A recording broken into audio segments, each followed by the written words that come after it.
নমস্কার, আপনারা সবাই কেমন আছেন? বাবুস মাদার ব্লগে আপনাদের সকলকে স্বাগত জানাই।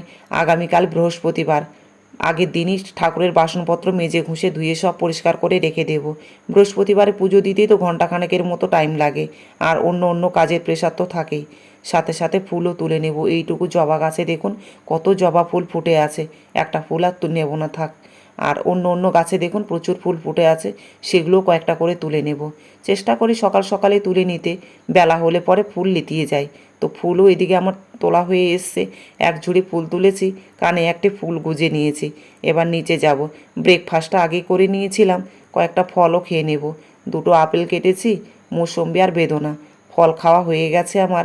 গতকালকে বাবার বাড়ি থেকে ফিরেছি, বাজারে যেতে পারেনি আজকে। তো পেঁপে একটা ফ্রিজে ছিল, সেটা কেটে একদম সিম্পল রান্না করব।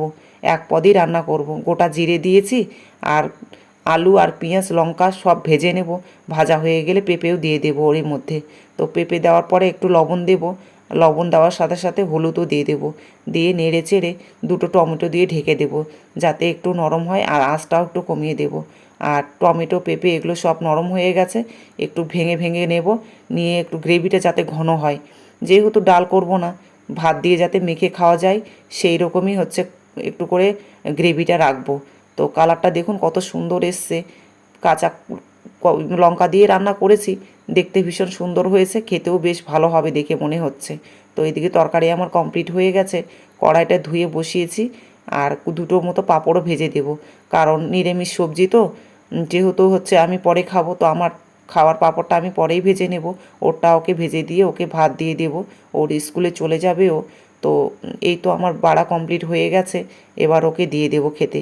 আর সকালে কাপড়গুলো ধুয়ে রেখেছিলাম, সেই কাপড়গুলো এখন দুপুর 12টা বাজে, এগুলো এখন মেলে দিয়ে গিয়ে স্নানটা সেরে নেব।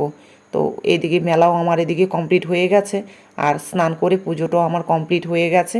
আর ব্লগটি তাহলে এই পর্যন্তই। ভালো লাগলে একটি লাইক কমেন্টস করার সে ওর অনুরোধ রইল।